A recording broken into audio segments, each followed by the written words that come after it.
나눌 말씀은 시편 86편 11절 시편 말씀입니다. 86편 11절로 17절까지 말씀.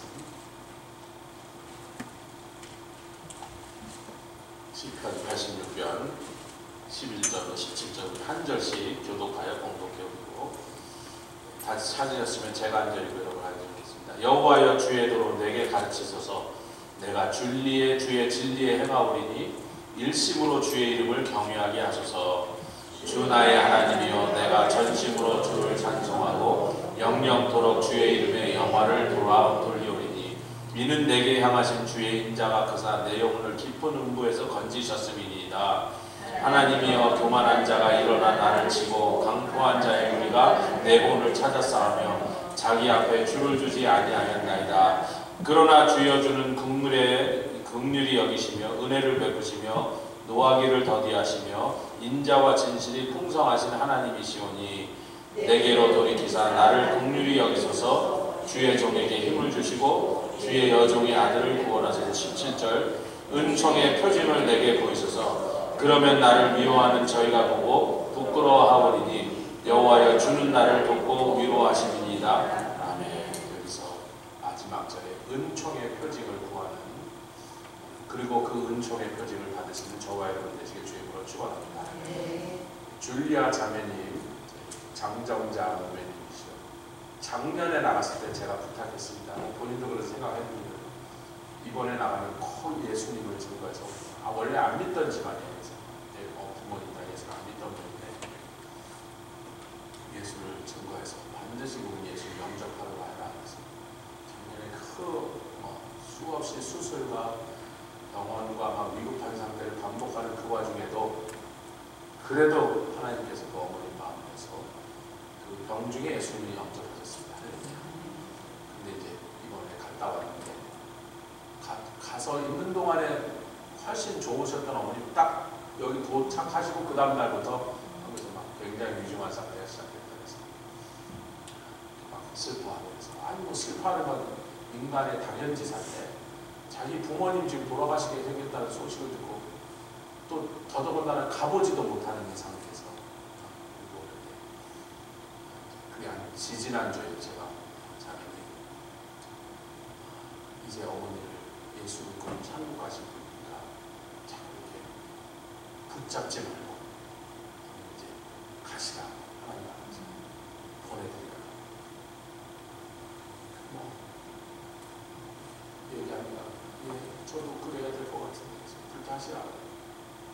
근데 이제 그러고 바로 동서에서 우리 강사 목사님 오셨는데 은혜를 받으신 이제 강사 목사님 앞에 좀 앉아서 상담 같은 걸 받으시는데 그 얘기를 다시 또 꺼내시더라고요. 제가 뭐 가만히 있었어요. 내가 지난주에 얘기 다 했는데 그러겠다 그래놓고는 또 물어보니까 그러니까 그게 인간의 마음이죠. 자식이나 부모의 문제를 사람이 얘기했고 이성을 못 찾으니까 내 마음대로 잘 안 되는 거예요. 그 강사 목사님 그 얘기를 다 들으시더니 바로 그 자리에서 당신이 어머니를 이제 보내드려야겠다. 제가 며칠 전에 했던 똑같은 얘기를 또 들었어요. 그래서 이제 자매님이 두 목사 이렇게 권면하고 그러니까 그래도 믿음으로 받아들이셔가지고 집에 가서 이제 드디어 처음으로 그동안 막 살려주세요, 고쳐주세요, 어떻게 해주세요 계속 그것만 2년을 매달렸는데 처음으로 그럼 주님 우리 어머니 데려가시라고 그렇게 기도하고 이틀 만에 데려갔어요. 자기가 본인이 그렇게 기도했고 주님이 그렇게 하신 거예요. 근데 뭐 그러다 눈물이 안 나와요. 눈물을 흘려서. 그래서 제가 다 듣다가 사람이 눈물을 흘리고 애통할 때는 울지 말아 그러면 안 돼요. 울라 그러고 속상하고 답답한 얘기 들어주고 아멘. 여러분 그렇게 하시라는 거예요. 아 그만 울으라고 그러면 안 돼요. 울으라고 더 울으라고. 한참 울다가 이제 다 울다가 이제 지친 것 같아서 제가 내 얘기 좀 잠깐 들으라. 목사가 뭐라고 고민하시냐. 예수님 십자가에 달렸던 두 강도 중에 하나가 예수님이 믿겠다고 하니까 오늘 내일이 아니고 내년이 아니고 오늘 내가 나와 낙원에 함께 있을 때 그 말은 예수님이 운명하시면서 그 강도도 숨을 거둘 때 그 즉시 낙원으로 옮겼어요. 이렇게 아멘 소리가 무슨 옛날 얘기 듣는 거지. 그럼 내가 물어보겠습니다. 지금 그 어머님이 한국에서 돌아가셨다는 소식을 듣지 지금 몇 시간밖에 안 된 상황이에요. 지금. 그래서 물어볼게요. 예수님 말씀하신 대로라면 어머님 장병자 모매님은 지금 낙원에 계시는데 누가 누구를 부러워해야 될까? 그분이 줄리아 자매님 보면서 부러워하고 있을까? 아이고 우리 줄리아가 아직도 저 험한 세상에서 고생하느라고, 아이고 우리 줄리아도 빨리 여기 왔으면 좋겠다면서 여기에 있는 우리가 그분을 부러워해야겠어요. 그분의 몸은 만신창이에요. 제 사진을 많이 봤습니다. 다 그냥 이게 시커멓게 썩어 들어가고 수술해서 난도질을 해나가고 10몇 번 수술했으니까 지난 3년 동안 그 몸이 어떻게 되겠어? 근데 그 몸은 여기다 버리고 간 거예요. 아유 왜 또 안 해? 몸은 낙원에 못 따라 들어가요. 몸은 버리고 가요. 여기다 놓고 가야 돼요. 그 만신창에 대한 몸은 이제 제가 그래서 버렸다는 표현을 쓴 거예요. 저도 이제 죽을 때쯤 되면 뭐 앞으로 언제인지 모르지만 이거 누가 공짜로 준다 해도 누가 들고 가겠어요. 이거 다 망가지고 늙고 쭈글쭈글해지고 막 사방 고장나고 뭐 어디다 썩었어. 제일 좋은 건 밭에다 묵으면 거름이라도 돼. 그게 제일 좋은 거예요. 가서 묻는 거예요. 거름 되라고.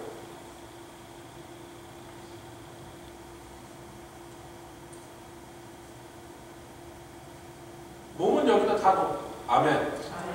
이 만신창이 된 몸을 이제 다 수술하고 돈도 들였지 아까울까 이 수술한다면. 그래도 다 버리고 가야 돼. 그러나 우리의 영혼은 예수님과 함께 오늘 지금 그 어머님이 소천하신 지 10몇 시간도 안 됐는데 하루도 안 지났는데 오늘 그분은 이미 낙원에 계시는데 당신이 어머니를 부러워해야지. 어머니를 안쓰럽게 생각하면 온몸이 망가지고 막 고생하시고 막 평생 힘들게 사시고 지금 그쪽이 당신을 보면서 안쓰러워하고 있다고.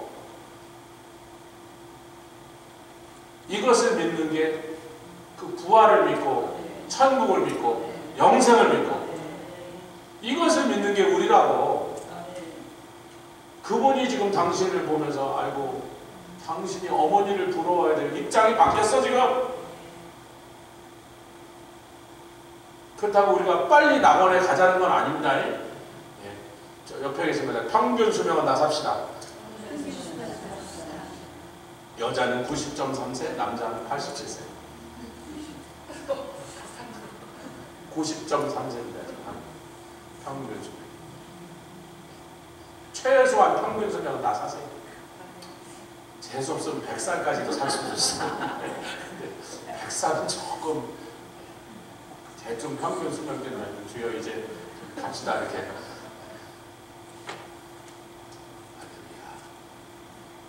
우리가 누구냐 말이야.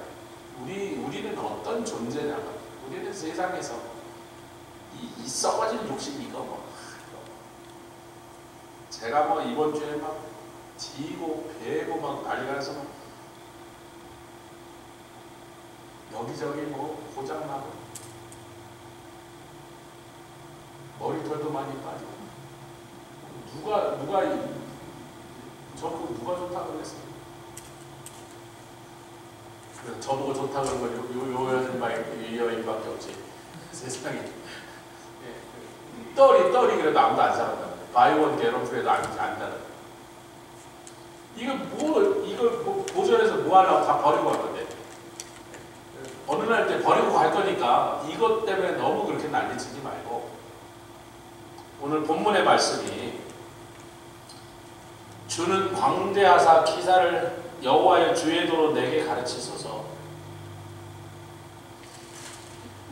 저는 잘 몰랐던 분인데 최현국이라는 분이 서울대를 나온 사람인데 서울대 철학과를 나오고 나중에 대학교에 이사장도 하셨는데 그의 아버지가 저 강원도에서 광산 산업을 하셨는데 하필이면 그때 막 한국의 산업화가 되면서 그 석탄이 너무 많이 필요하게 되니까 이분이 광산 산업을 시작하자마자 막 강원도에 막 탄광들이 막 생기는데 이분이 했던 사부 탄광이 그 중에 제일 크게 돼요. 탄광으로 도는 거예요. 여러분 피츠버그예요.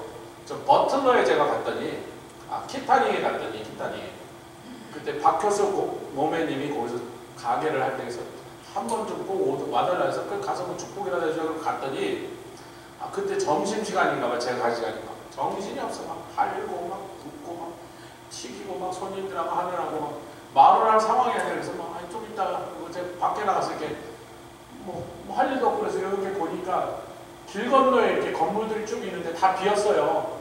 동네가 텅텅 비어서 사람인지 안 살아. 근데 그 창문 틀마다 나무로 했던지 돌로 했던지 전부 창문 틀을 손으로 누군가 조각을 해갖고 그걸 데코레이션 할 거예요. 그 한 3층, 2층 되는 건물에 창문이 수십 개가 붙었는데 그 옆 건물, 그 옆 건물 다 그래. 왜 그러냐면 거기에 탄광이 있을 때는 탄광 소유주나 그 관계된 가족이나 그 관리직들은 굉장히 잘 살았던 거예요. 미국의 인구 비율당 100만 장자가 제일 많았던 도시가 피츠버그입니다. 1960년대까지. 그 옛날에 피츠버그 산다고 부정가 보다 그랬던 시절이란 말이에요. 그때 지었던 건물들 돈이 넘쳐났어. 여러분 탄광에 돈이 넘쳐납니다. 그래서 이 아버지 최현복식의 아버지가 탄광 산업으로 그 회사가 그 해에 세금을 전국에서 제일 많이 들은 기업에 10등에 꼈던 거예요. 그게 흥국기업이에요. 흥국기업. 가수 김은국 말고 흥국기업. 흥국생명 이런 보험회사. 그게 그 회사란 말이에요. 그게 탄광으로 일어나는 회사예요. 그리고 아버지가 돌아가시니까 이분이 거기에 회장이 됐어. 그리고 이제 이분이 장학 사업을 많이 한 거예요. 책 보고 운동 이런 거 해서 그 책을 막 보내주고 전국에 도서관에 책도 보내주고. 이분이 이런 말을 했습니다. 돌아가셨습니다. 이분이 얼마 전에. 근데 이분이 이런 말을 했습니다. 여러분 나의 선한 뜻, 선을 가지고 산다고 게으르시면 안 됩니다.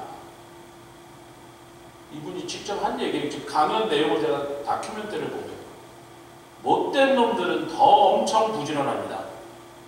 그 놈들은요 지 이득을 얻으려고 목숨을 걸고 새벽 3시, 4시에 다 일어나갖고 하루를 얼마나 독하고 치열하게 사는지 모릅니다. 자기 선의, 선한 뜻만 믿고 나는 선하게 착하게 사는 사람이니까 게을러지면 선이라 할지라도 다 부서집니다. 그 악한 놈들한테 진단 말이에요. 요거 기독교적인 얘기는 아니지만 오늘 말씀과 굉장히 관계가 있으니까 좀 아멘 하십시오. 오늘 읽은 본문의 말씀 설명하기 위해서 제가 이분의 얘기를 들려드립니다. 그들이 시구스지 악마처럼 부지런하셔야 됩니다. 마귀는 쉬지도 아니하고 졸지도 아니하고 아프다고 뭐 병원에 가지도 아니하고 힘들다고 휴가 가지도 않고 24시간 365일을 악한 일에서 어떻게든지 더 많은 영혼을 지옥으로 끌고 가는 일에 예수를 믿으라고 전도자보다 더 열심으로 지옥 끌고 가는 전도라고 한단 말이에요. 꾀어요, 속여요. 사람들의 마음을 막 점령하고 끌고 가서 영향을 주고 어린아이라도 가만하지고 늙은이라도 가만하지 않고 부자든 가난한 사람들 전 세계를 다니면서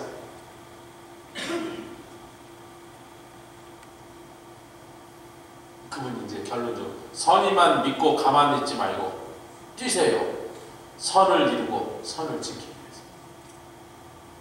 오늘 하나님의 말씀은 11절 시작. 여호와여 주의 도로 내게 가르치소서.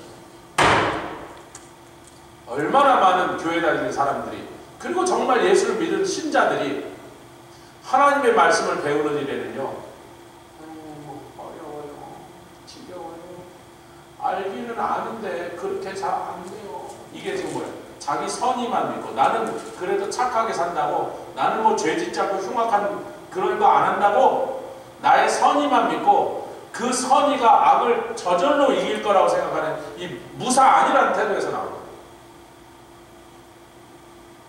하나님의 말씀은 검입니다. 악을 깨부셔버리고 악에게 당하지 않을 수 있는 유일한 우리의 무기는 하나님의 말씀밖에 없습니다. 그 말씀을 갈고 닦고 그 말씀을 어떻게 사용할지 연마하여 검술을 끼고 청검술에 도통하는 사람이 돼서 치열하게 영적 전쟁을 준비하는 사람이 되시기를 주임으로 축원합니다. 하나님의 말씀을 듣는 게요 힘들다고 말하지 마세요.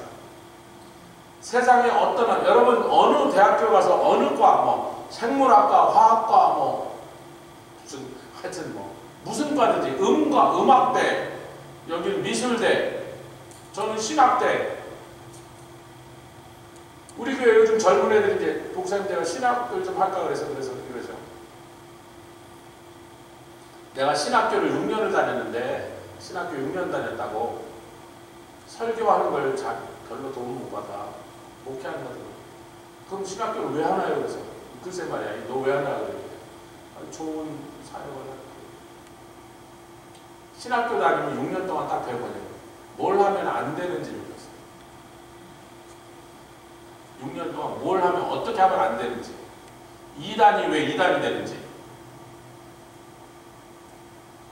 어떻게 하면 목회 망치는지, 어떻게 하면 설교 개판치는지 그거 안 할 수 있는 비결을 신학교에서 배웠어요. 2000년 기독교의 역사 동안에 밝혀진 사실들을 통하여 성경은요 제가 혼자 연구합니다. 신학교 교수님께 성경 거의 별로 헬라어는 배웠지 히브리어는 배웠지 기초만 가르쳐준 거예요. 기초만. 연구는 누가 하라고? 어떤 분이 이런 얘기를 제가 그분이 누군지 모르고 들어서 나중에 찾아볼 거예요. 제가 하버드를 나온 사람입니다. 한국 사람이에요. 세계에는 똥통 대학이 4개가 있는데 내가 오늘 박경원 집사님 오시면 이 얘기를 안 하는데 안 오셔서 하는 거예요. 왜냐면 이분이 그 똥통 대학 4군데 중에 하나 예일대학 나온 사람. 예일대학 의대를 나온 분이에요. 오늘 안 오셨어요. 그래서 하려고. 이분이 오시면 자기 학교 똥통이라고 그러면 또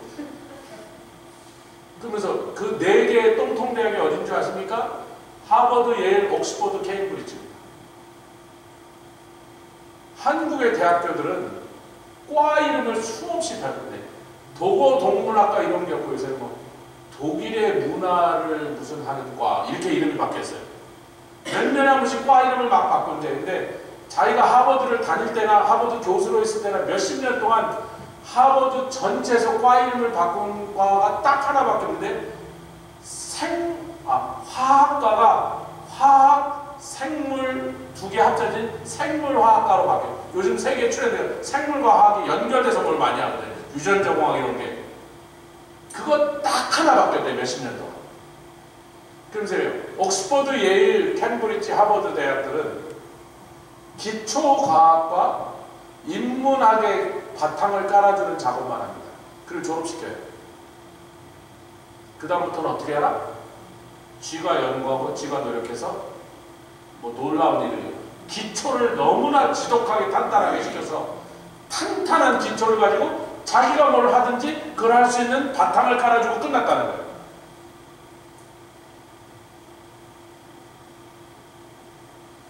이 시편 기자가 물론 여기서 다윗을 또 제가 기억하는데 다윗의 기도인데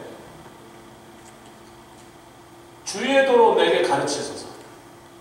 같이 하겠습니다. 치열하게 주의 도를 배웁시다. 다윗이 성경을 잘 몰랐을 것 같다고요? 웬만한 제사장보다 웬만한 율법학자보다 다윗은 성경을 사랑하여 날마다 그 말씀을 묵상하고 그대로 살았던 다윗이 성경을 잘 몰랐다고요? 당대에 다윗보다 성경을 더 잘하는 사람 아마 사무엘밖에 없었을지도 모릅니다.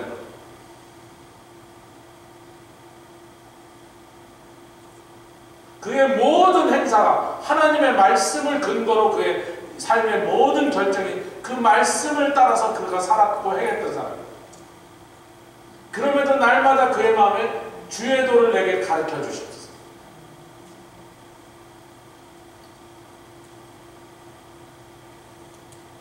사도 바울은 신약 성경이 27권인데 13권을 쓴 사람이에요. 27의 절반이 13권 반이니까 반은 없잖아요. 그러니까 13권이면 반 쓴 거지. 반올림.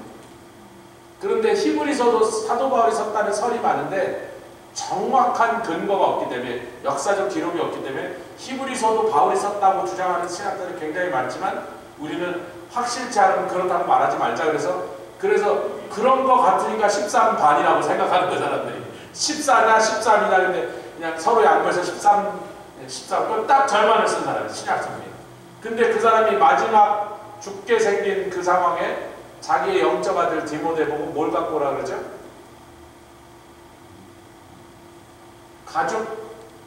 가죽으로 커버가 있는 책 갖고 와라. 그게 뭐예요? 성경책이에요. 감옥에서 이제 얼마 있으면 죽게 생긴 사람이 자기가 신약 성경의 절반을 성령으로 감동하여 받아갖고 쓴 사람이 성경 연구를 더 하겠다는 거죠. 제가요 100살이 넘은 목사님이 이제 뉴저지에 계셨는데 그때 당시 98, 9살쯤 되셨는데 목회에서 은퇴하신 지가 40년이 넘으십니다. 100살이 넘으셨던 것 같아요. 주수록 목사님이라고 해서 일제 때 심사심 참배 반대하다가 서대문 형에서 죽도록 맞아 시체인 줄 알고 버렸다가 왕십리까지 서대문에서 기어 나오시고 6.25 때 공산당 반대하다가 또 죽도록 걸려서 맞아갖고 또 서대문에서 왕십리 목사님 왜 이렇게 자꾸 이렇게 먼 데로 끌려가시고 그 집을 좀 그 다음에 또 막 박정희 대통령들이 막 유신 반대하다가 또 독재 정권이라고 그러다가 끌려 그런 분인데 제가 그분께 피츠버그로 오면서 이제 마지막 인사를 드리러 갔어요. 그랬더니 성경책을 놓고 열심히 앉아서 연구하시다가 제가 이렇게 상을 치우시다가 그 목사님이 은퇴하신 지가 40년이 지났어요. 제가 목사님 요즘도 목사님 어디서 어느 교회에서 오셔서 좀 설교 좀 하시다고 이렇게 하시다가 내 제자들도 다 죽었어. 자기가 그렇게 제자들도 다 세상을 떠나가. 누가 나를 부르겠어. 내 제자들도 다 죽었는데. 그래서 이제 제가 그럼 아무도 목사님 오시라고 초청한 양희철 목사님이 80이 넘으셔서 아무도 부르지 않는데 우리 교회에서 오니까 참 이상한 교회 다 왔다고 막 안 오겠다고 싸움을 해서 그렇게 오신 거예요. 작년 가을에 오셨더니. 저는 그분이 또 80 좀 넘으신 줄 알았지 그렇게 많이 넘으신지 몰랐어요. 근데 얼마나 은혜를 끼치십니까? 지금 저한테 맨날 아침마다 본인이 묵상한 성경 구절을 매일 카톡으로 보내주고 있어요. 목사님, 아무 교회에서도 목사님을 모시지 않은 지가 몇십 년이 됐는데 그 사모님입니다. 그 사모님이 우리 교회에 계시던 권사님이셨어요. 두 분 다 이제 상처하시고 나서 제거를 하시고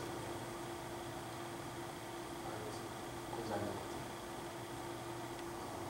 새벽 기도 2시간 하시고 성경 하나 1시간 읽으시고 구두수선 가게를 하시고 구두수선 가게를 하는데 100세가 넘은 분이 구두수선을 하시는데 거기서 나오는 수입으로 신학생들 학비를 몰려주셨어요. 제가 그 학비를 받은 사람을 통해서 제가 제 신학교 다니는 후배들이 그 장학금을 받아서 이 목사님이 보낸 장학금. 그리고 토요일날 오는 가게를 일찍 닫으니까 나가서 3시간씩 노방전을 해서 주일날 어느 교회 가서 예배 드리시고 그런데 그 저녁에 매일 2시간 성경 연구를 하세요. 누구 들려주려고? 누구한테 가서 설교하려고? 노바디예요. 자기가 그 말씀. 저희 장인어른 한국에 왔더니 가정 예배 드리는데 뭐 설교할 사람이 없으니까 저는 막 시차 적응 때문에 막 저는 도저히 까무러쳐서 일어날 수가 없으면 난 못 가요. 그러고 이제 누워있는데 그러든지 말든지 가정 예배를 드려. 처남하고 장모님하고 자기들 셋이 앉아서 찬송 두세곡 부르시더니 그 다음에 돌아가면서 성경을 읽는 거예요. 한 2-3장을. 누가 이렇게 읽겠다고 밤새 셋이서 돌아가면서 읽는데 저는 이제 예배를 드리니까 막 잠에서 깼어서 시끄러우니까 깼는데 몸을 움직여서 그냥 소파에 저쪽에 누워서 이렇게 있는데요. 그러다가 성경 이렇게 돌아가면서 있는데 제가 이렇게 보니까 그러니까 우리 장인어른은 같이 읽고 있는데 성경은 다 펴지를 않으셨어. 100번 읽고 쌍둥이 외워버렸어요.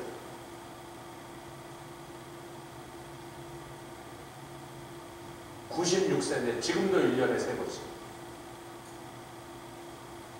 이런 얘기를 들을 때, 그 이상한 인간들 참 특수하다 그러지 마시고 거룩한 도전 받으시길 주십시오.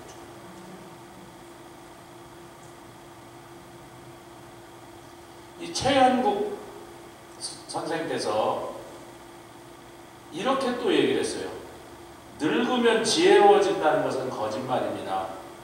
농경 세대에서 하는 꿈 같은 소리입니다. 늙으면 뻔뻔해집니다. 왜 늙으면 뻔뻔해지죠? 우겨요. 왜 우기죠? 내가 오래 살았으니까 나보다 젊은 너희들은 무조건 내 말을 들어야 돼요. 근데 제가 여쭤볼게요. 농경사에서는 왜 그게 됐냐면요. 농사라는 게요. 그게 무슨 책 보고 배우는 게 아니야. 전부 경험이야. 살림도 다 경험이야. 그래서요. 80, 90살 난 그 할머니의 손맛에서 오는 그 음식 솜씨를 50대가 못 당하는 거예요. 그 경험을 못 당하는 거예요. 그러니까 그렇게 그냥 손으로 몸으로 익혔던 이런 것들은 오래 산 사람일수록 더 잘 알았어요. 그래서 그 노인의 말을 들어야지 지혜를 얻었어. 근데 세상이 확 바뀌어갖고 지금은 야 이놈의 전화기 카톡 이거 어떻게 해 저기 보내는 거니. 젊은 애들이 10번을 보여줘도 그 다음에 또 못해. 우리 사모님은 이제 공부하다가 이 컴퓨터가 말썽을 좋아라 이거 좀 해줘. 이제 좋아라 보여주죠. 다음에 똑같은 문제가 있으면 좋아라 그러면 엄마 지난번에 뭐 기억 안 나. 또 보여주죠. 그 다음 학기에 또 좋아라 그러면 똑같은 문제. 학기마다 해결 못해. 분명히 보여줬는데 알았다고 해보고 내내 지금 6학기인가 7학기인지 하니까.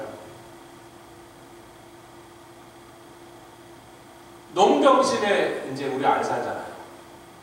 집에서 며느리가 어머니한테 이렇게 양념을 요거 넣고 이렇게 조물조물 이렇게 해갖고 참기름 넣지 말고 들기름 넣어야 돼. 제가요 얼마 전에 이제 동양그로스리 갔어요. 집사람이 들깨를 사오래.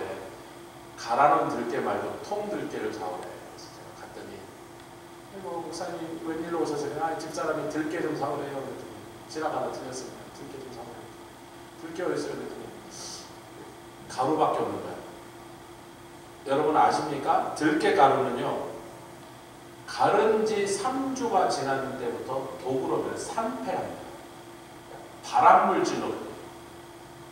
들깨는 전부 통으로 사다가 놔뒀다가 먹기 직전에 갈아서 넣어야 돼요. 아멘 하지 마시고. 들기름을 참기름도 사시는 건데 들기름이 훨씬 빨라요. 들기름 짜고 2주가 지나면 도구로 변하기 시작해요. 도구로 변하지 않으려면 햇볕이 닿지 않은 냉장고에 놔두면 3개월까지는 괜찮아요. 3개월 넘으면 그게 발암물질로 변했어요. 다 내다버렸어요. 이 햇볕쬐는 슈퍼마켓 여기에 들기름을 올려놓은 사람들은요. 파는 놈도 무식하고 사는 년도 무식한 거예요. 제 농담으로 그런 겁니다. 욕하려는 게 아니고. 충청도 수박장수 얘기를 여러분이 몰라서 얘기 안 했는데 충청도에 할머니가 수박을 봐서 할머니 그 수박 얼마였더니 파는 년이 아니야 사는 놈이 알지. 그래서 5,000원인데 아니 놔도 그냥 돼지 먹게 놔두게 8,000원인데 그냥 뭐 푹 썩여서 뭐 거름 삼지 많은데 가져가든지. 그 충청도 조크예요. 들기름을 슈퍼마켓 햇볕 드는 슈퍼마켓에 이게 선반에다 올려놓은 거를 파는 놈도 모르고 사는 년도 모르는 거라고. 그게 독인지 모르는 거예요. 들기름 그런 것을 다 내다 버리세요. 딱 짜갖고 2주 안에 드셔야 돼요. 아니면 냉장고 햇빛이 하나도 비치지 않는 곳에 3개월까지 해야 돼요. 나머지는 다 버려야 돼요. 그래서 이제 그 동양그로서리 아줌마 보고 저기요 이렇게 갈아놓은 것을 이렇게 선발에 오래 놔둔 그 보기 때문에 그 그로소리를 하신 지 25년 되시네. 전 몰랐어요. 그분이 파는 연이다가 아니라 슈퍼마켓에서 파는 놈들이 뭐 사가는 애도 몰라. 그러더니 이래요. 목사님 요즘은요 갈아놓은 거 아니면 통으로 된 건 아무도 안 사요. 그렇죠? 갈아놓은 것도 안 사겠죠. 왜냐면 누가 해 다 온라인으로 사다가 시켜다 먹고 H마트에서 사다 먹고 그러지. 우리처럼 들깨를 갈아 먹는 인간이 없으니까. 그러지.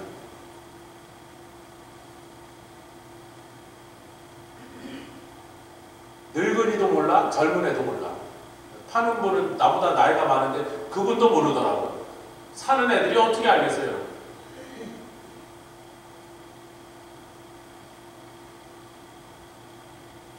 이 최연국 이 교수가 총장이 우리에게 뭘 얘기하는 거예요? 내 선한 의도만 믿고 게을러지지 마라. 그러면서 늙은이 얘기를 왜 그래서 자기가 늙은이인데 자기가 근데 이미 그 말할 때 80이 넘은 노인인데 늙으면 지혜로워지는 게 아니라 이제는 그런 시대가 아니란 말이에요. 늙으면 뻔뻔해 만집니다. 자기가 옳다고 믿고 자기가 경험한 것만 주장하고 전혀 자기를 개발하는 노력을 안 하니까 옆에다 민폐를 끼치고 다니는 사람이 된다는 거예요. 이게 여러분 신앙의 정도에서 얼마나 이 얘기를 언젠가 설교 시간에 꼭 해야지. 어디다 적어놨다. 오늘 설교 시간에 본문의 주제 오늘 나누고자 하는 토픽가 딱 맞으니까 여러분에게 말씀드립니다. 마지막 인생의 마지막 돌이 인생은요 오이코도메 뭐예요? 집 짓는데 마지막 돌이 맞는 게 제일 중요한 거예요.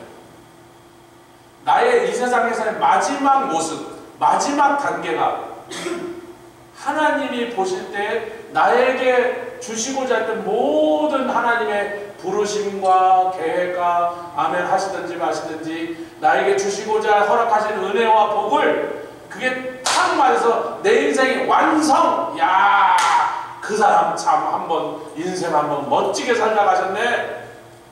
뭘 보고? 그의 마지막 모습을 보고.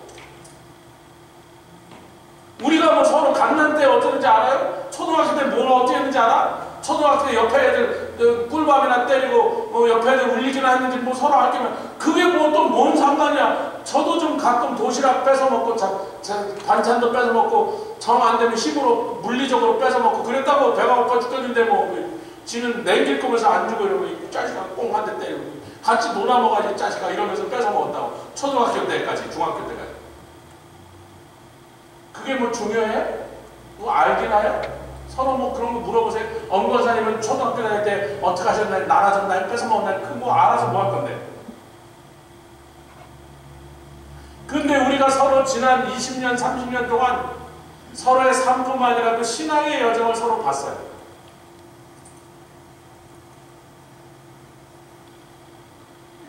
어떤 분은 해가 갈수록 주님 앞에서 그 믿음이 빗나가시고 견고해지는 분이고 어떤 분은 20년이라도 30년도 맨날 똑같은 그 자리에 앉아있는 분이고 그나마도 다행이지. 어떤 분은 젊었을 때는 좀 반짝하더니 나이가 들수록 이게 뭐예요? 늙으면 뻔뻔해지기 바랍니다. 젊었을 때 그 신앙은 어디로 가고 아름다운 모습은 어디로 가고 그 열심은 어디로 가고 긴 믿음은 어디로 가고 늙어서 그냥 뻔뻔한 늙은이가 돼서 앉아있는 그 모습. 생각해도 소름 끼치도록 끔찍한 일 아니에요? 여러분, 우리 더 미스터데이 목사님이 거의 80이에요, 여러분. 여러분, 70, 67세쯤 되면 뭐 하면 되죠? 67세에 은퇴하면 그때부터 내가 부었던 세금으로 해나요? 66세 해서 은퇴하는 것보다 5세 은퇴하는데 66세, 7세 넘어서 은퇴하면 맥시멈으로 그걸 받습니다. SSA. 젊어서 뭐 온 생을 다니면서 설교하시고 강의하시고 그래도 사례를 받아서 세금을 많이 내셨으니까 67세부터 아이고 막 힘들어 죽겠는데 막 허리가 아프고 막 수술 아니 이제 뭐 살살 하지 그러고 뭐 1년에 두세 군데만 가셔도 돼요. 아무 문제 없어. 근데 지난 몇 년 동안 제가 전화드리면 거의 대부분 외국에 어디 멕시코 어디 앉아 계시고 또 아니면 다른 주 가서 비행기 타고 그 아픈 몸으로 비행기를 타고 다니는 게 얼마나 괴로운데 그 좁은 비행기 안에. 그러면서 그래요. 조 목사님, 제가 어느 교회에서든지 어느 단체에서 나를 강사로 초대하면 반드시 이코노미 티켓을 끊습니다. 내가 허리 아프고 막 몸도 얼마나 크세요. 몸이 크시니까 이코노미 앉은 그분한테는 정말 고문당하는 것 같은데 반드시 이코노미. 외국으로 많이 가신다니까. 저도 이코노미만 탔습니다. 제가 하나님 앞에 서원한 게 있어요. 절대로 이코노미만 타겠습니다 하고 서원한 게 있어서 저도 그러는데 그분은 이제 어느 교회에서 추종하고 어느 단체에서 추종하면 이코노미를 딱 끊고 자기가 비행기를 400만 마일을 날렸기 때문에 델타나 이런 데의 그 마일리지 그런 게 막 400만 마일 다니고 업그레이드를 잘 시켜준대. 자기는 그 교회에서는 이코노미 끊게고 자기가 공항에 가면 본인이 사실 유진공항 도시가 잡고 그래서 가면 근데 그리고 에어라인 직원이 부르는데 그러더니 네 자리 내가 업그레이드 시켜놨어. 땡큐 그러고 탄다는 거예요. 그래도 그 교회에다가는 이코노미 값만 짐을 지우려고. 그래서 어떨 때는 업그레이드가 안 되면 이코노미 타고 날아가는 거야. 10시간, 20시간. 뭐가 답답해서? 뭘 원해서? 그래서 하나님의 말씀을 들고 가서 복을 끼치고 생명의 말씀을 전하고. 할렐루야. 여러분 이번 봉성에 은혜들 많이 받으셨습니다. 입을 딱 다물고 입을 은혜를 못 받으셨나요? 남들은 다 받는데 혼자 못 받으셨나요?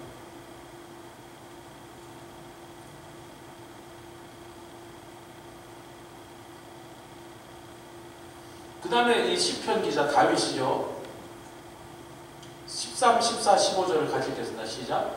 이는 내게 향하신 주의 은자가 크사. 내가 영원토록 주의 이름을 찬송하고 그 이름을 영화롭게 돌려니. 왜냐하면 이는 내게 향하신 주의 인자가 크사 내 영혼을 깊은 음부에서 건지셨습니다. 구원받았다는 얘기예요. 지금 구원받은 얘기를 하고 있습니다. 그래서 구원하신 하나님께 찬송을 돌리고 영광을 올려드립니다. 15절이 중요합니다. 이 15절이 왜 중요한지를 제가 좀 이따 설명드릴게요. 15 읽겠습니다. 시작. 그러나 주여 주는 긍휼히 여기시며 은혜를 베푸시며 노하기를 더디하시며 인자와 진실이 풍성하신 하나님이오시오니. 여러분 이 얘기가 굉장히 귀에 낯익어갖고 낯설지 않아서 잠깐만 내가 이렇게 말하는 것을 들은 적이 있는데 누가 그랬냐면 출애굽기 34장 같이 가겠습니다. 출애굽기 34장 5절에 모세가 하나님 당신의 영광을 좀 보여주시옵소서 했더니 하나님이 그래? 그러더니 모세가 이제 영광을 보여주실 것 같으니까 얼굴을 보여주시오 했더니 아니 얼굴은 안 돼. 얼굴은 안 돼. 그러니까 영광을 보여주시겠다고 지나가시면서 출애굽기 33장에 그 얘기가 나오는데 34장에 쓰죠. 우리 하나님께서 모세에게 당신의 영광을 보여주신다고 분명히 말로는 영광을 보여주신다고 해놓고는 영광은 안 보여주시고 등만 보여주세요. 너 내 얼굴 보면 너 죽어. 그러니까 바위에다 탁 놓고 그 33장 얘기잖아요. 어쨌든 34장에 지나가시면서 6절을 읽어봅시다. 이게 이 34장 이거가 시편 86편에 그 절이 어떻게 자 6절 시작. 여호와께서 그의 앞으로 지나면 반피하실 때 당신의 이름을 얘기다. 여호와로라 여호와로라 자비롭고 은혜롭고. 시편 86에 뭐예요? 시편 86에 뭐라 했어요? 긍휼히 여기시며 은혜를 베푸시며.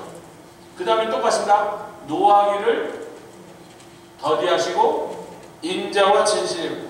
지금 시편 기자 즉 다윗이 하나님을 뭐라고 고백했냐면 모세에게 나타나서 자기가 누구신지 자기의 이름을 설명할 때 근데 목사님 거기는 인자라고 그래놓고 출애굽기에는 긍휼이잖아. 그래서 제가 히브리 원문을 찾아봤더니 제가 사순절 때 했죠. 인자와 긍휼과 자비와 인애와 전부 같은 단어. 같은 단어.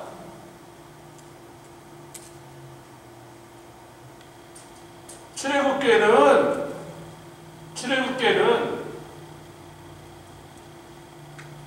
잡이라고 했는데 시편의 다윗은 똑같은 단어를 긍휼이라고 한 게 아니라 다윗도 똑같이 말했는데 이상하게 우리 한국어를 번역하는 번역자들이 출애굽기에는 분명히 잡이라고 되어 있는데 시편에 다윗이 똑같은 단어를 써서 똑같이 말했는데 하나님의 말씀한 그대로 다윗이 그렇게 하나님 부른 거예요. 이거 뭐야? 신앙 고백이야. 같이 하나님이 당신을 뭐라고 말하시든 그것을 믿는 것이다. 하나님이 내가 너의 반성이다 그러면 하나님은 나의 반성이라고 믿는 거고, 내가 너의 도움이다 그러면 하나님은 나의 도움이라고 믿는 거고, 하나님은 나의 피난처, 내가 너의 피난처다 그러면 하나님은 나의 피난처. 지금 다윗이 모세에게 설명해 주신 하나님이 누구신지를 그대로 읊은 거거든요. 토시 하나 틀리지 않고 읊었는데 한국말 성경에 왜 이 번역자들이 갑자기 자비를 긍휼로 딱 바꿔서, 근데 원래 그게 같은 뜻이니까 써도 되지만 왜 우리를 이렇게 헷갈리게 한디요? 잠깐만, 이 조 목사가 성경을 연구한 지가 38년째고 목회자가 돼서 31년째인데 오늘 처음 알았어요. 시편에 다윗이 긍휼이라고 한 게 출애굽기에 하나님이 자비라고 했던 똑같은 단어인데 번역자들이 우리를 헷갈리게 하더라고. 그러면 번역자들이 헷갈릴 그놈들이 나쁜 놈이요, 그걸 부지런히 연구해서 그것이 같은 단어라는 걸 발견하지 못한 우리의 문제예요. 그렇죠. 제가 38년 동안 성경을 연구했는데 부지런을 떨으니까 오늘 발견한 거예요. 아니 이상하게 시편을 읽는데 이거 많이 듣던 표현인데 어디서 이렇게 하나님 말씀하시지? 출애굽기 34년 거기까지 생각을 해서 가보니까 다 똑같은데 한 단어가 틀리게 번역이 돼 있으니까 한국말 성경에. 그래서 조금만 부지런되면 되잖아요. 원문으로 히브리어 성경으로 확인해 보니까 아니 거기는 토시 하나 안 틀리고 똑같단 말이에요.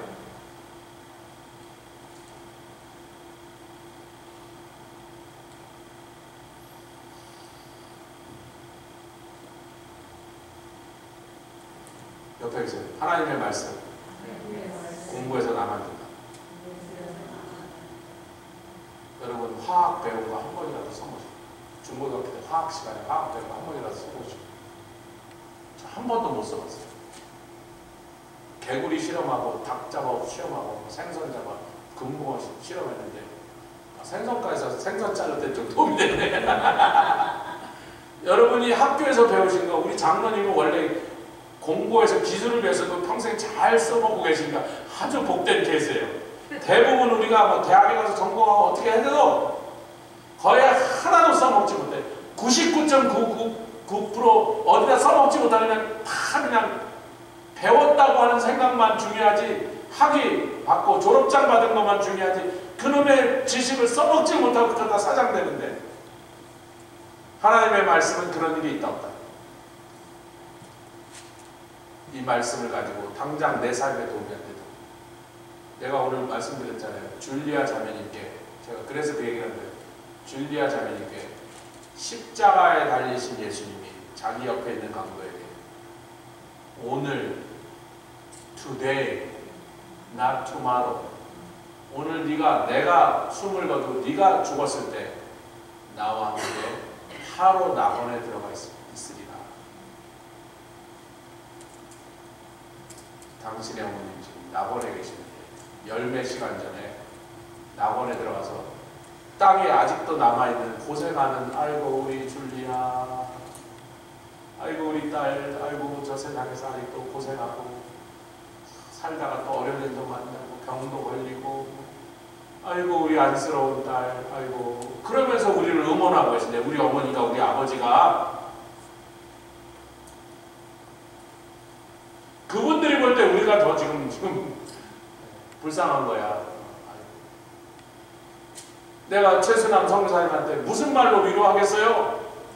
지금 이란이 핵폭탄을 만들었을까봐 지금 폭격을 하는데 어쩌면 만들었는지도 몰라요. 그래서 거기서 드론을 몇백 개 날리고 그 다음에 천천히 오는 미사일을 날리고 그 다음에 극초음속 미사일을 날리는데 그 중에 한 놈만 핵탄두가 실려 있으면 그 이스라엘이 얼마나 조그만 나라다? 강원도만한 나라예요. 강원도 춘천에 핵폭탄 하나 터지면 강원도 전체 전멸이야. 이스라엘은요 핵폭탄이 여러 개 맞을 필요하다. 하나만 떨어지면 이스라엘 전멸이라고요. 그 많은 미사일 중에 한 대를 못 떨어뜨렸는데 그놈이 하필이면 핵폭탄이면 미국의 미시간대 다니는 놈들이 그 병균을 들고 나가 디트로이트 공항에서 안 잡혔으면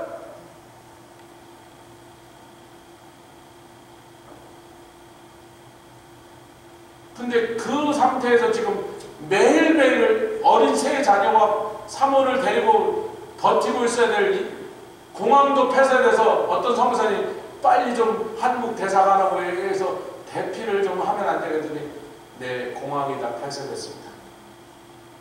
비행기가 떠야 어딜 가든지 말든지 아직 나오지도 못해 이제. 그런 상태에 있는 선교사한테 제가 무슨 말로 위로를 할까? 어떤 말을 하면 그분의 마음에 평안이 오겠어요? 그래서 아침 내내 기도하면서 막 차 타고 다니는데 주님이 그 말씀을 이사야서 26장 1절부터 4절의 말씀을 딱 주십니다. 그냥 운전하고 다니다가 바쁘니까 어디 차 잠깐 섰을 때 요새는 또 걸리니까 차를 잠깐 파킹해서 넣고 이사야서 26장 1절로 4절 딱 그것만 보냈어요. 그 내용까지 어떻게 찍고 앉아있냔 말이야. 그랬더니 몇 시간 있다가 그분이 그걸 보시더니 네 목사님 제가 심지가 견고한 인간이 되도록 하겠습니다. 내가 그 말씀을 몰랐다면 보내줄 수 있어요. 다른 사람을 도와주고 일으켜주고 살려줄 수 있냔 말이에요. 내가 모르는데 어떻게 그 말씀을 사용할 수 있냐. 나 먹고 사는 데는 아무 지장 없어요. 그거 몰라도요. 다시 나 먹고 사는 데는 하나님의 말씀 몰라도 아무 상관없다고. 먹고 살아요 지금. 근데 다른 사람 살리는 일은 못하는 거예요. 다른 사람을 일으켜 세워주고 고쳐주고 아멘 축복해주고 절망에서 애통 가운데서 불안 가운데서 그 사람을 살려줄 수 있는 그거는 내가 할 수 없는 거야. 하나님의 말씀 모른다면.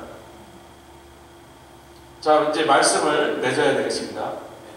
그래서 이사야 시편 86편에 들어와서 17절이 중요합니다. 여기서 은총이라고 하는 것은요 그냥 좋은 것이다 그런 뜻이에요. 특별히 은혜라는 뜻보다도 하나님 나에게 선한 것을 주셨다. 토부 좋은 거다. 선한 거다. 보통 다른 데서는 다 선이라고 번역되는데 좋은 거라고 하니 여기는 은총이라고 번역됐습니다. 근데 표징은 아주 중요하게 뭐냐면 oath라고 해서 sign, signal, 표란 뜻이에요. 표. 하나님이 나에게 선하게 해주신다는 것을 어떤 상황에서도 어떤 순간에도 하나님이 나에게 왜 나는 음부에서부터 구원받고 그래서 늘 하나님을 찬양하고 그래서 하나님의 도를 내게 가르쳐주면 내가 그 가르쳐준 진리대로 행하는 사람이기 때문에 그런 사람에게 아멘 그렇게 하는 사람에게는 어떤 상황에서 하나님이 가장 좋게 선하게 해주신다는 표를 주시옵소서. 누구가 복받으라고? 누가 그것을 알게 하려고? 나를 미워하고 나를 죽이려고 하는 세상 사람들이 그걸 보고 이야 하나님이 저 사람과 함께하구나. 저 사람은 하나님 편이구나. 하나님이 저 사람을 보호해 주시고 위하시니 저 사람한테 잘못 덤볐다가는 그게 누구예요? 아비멜렉이 아브라함에게 찾아와서 네가 무엇을 하든지 하나님 너와 함께 하신다. 그러더니 아브라함의 아들 이삭 보고 네가 무엇을 하든지 하나님 너와 함께 하신다. 너를 잘못 건드린 우리가 죽게 생겼으니 우리랑 평화줘라고 했잖아. 은총의 표정이 나를 위한 거예요? 보고 있는 다른 사람.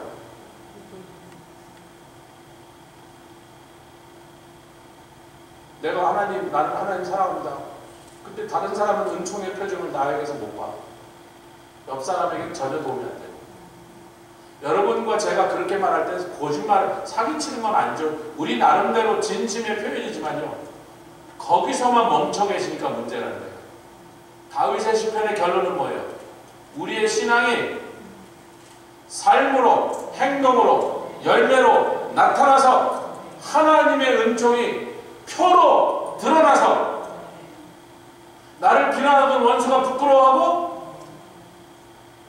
나를 본 상대방들이 부러워하도록.